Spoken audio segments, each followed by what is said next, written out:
Баршаңызға сәлем достар, менің каналыма қош келдіңіздер. Мен сіздерге бүгін ақша психологиясы туралы айтатын боламын. Видеоның соңына дейін қарап, лайк басуды ұмытпаңыз.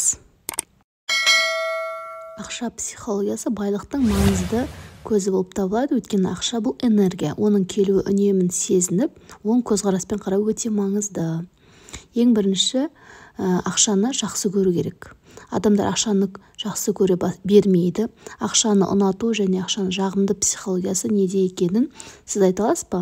Сәл ойлаңызшы, біреулер мен олардың жұмсағанды жақсы көремін деуі мүмкін. Онда мысал үшін баланы жақсы көреді да біреулер. Сіз онымен серуендеуді ұнатуыңыз мүмкін. Жоқ, әрине, балаға деген махаббат та қамқорлықтан көрінеді. Ақша да тура сондай.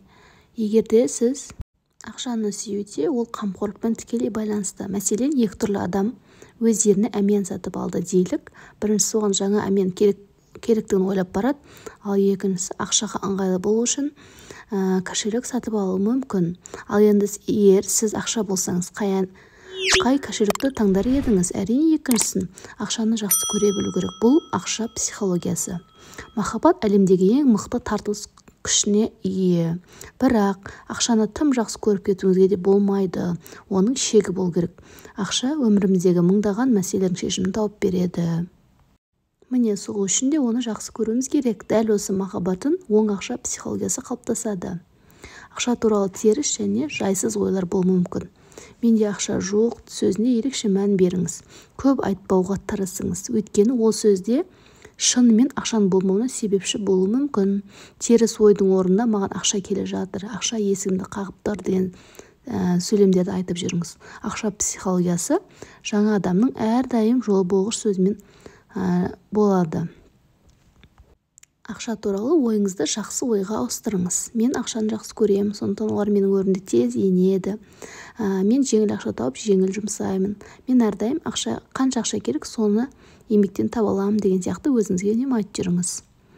Ақшаны төлегенде қанша қажет болса, сонша ерекше ықыласпен төлеу қажет. Қандай да бір қызметтің төлемі, болмаса дүкендегі сауда, жаңа затты сатып алу болуы мүмкін. Сізге жайлы ақша психологиясы керек. Өзіңнен аяу. Егер де сіз өзіңізге ақшаны аяйтын болсаңыз, сізге ақша келгісі келмейді. Өзіңізге ақшаны жұмсап үйреніңіз. Сол кезде ерте ме кеш пе ақша психологиясы сіздің философияңыз болып келеді.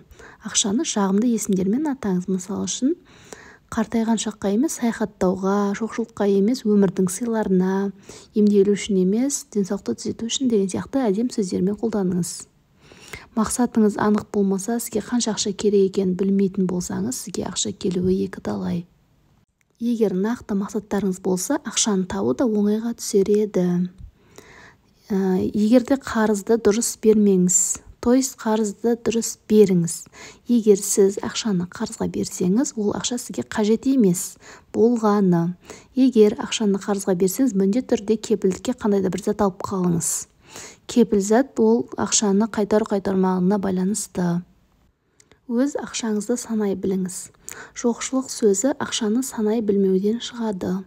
Өз қаржылық легіңізді басқарудың бірден бір жолы оларды санау. Банктерде ақшаны үнемі санайды, сондықтан олар ол жерден жоғалмайды. Ақшаны үнемі санап тұру арқылы сіз өз ақшаңызды көбейте аласыз. Сондықтан осы ережені ұмытпаңыз. Егер бұл видео сізге ұнаса, лайк басып, комментарий жазуды ұмытпаңыз.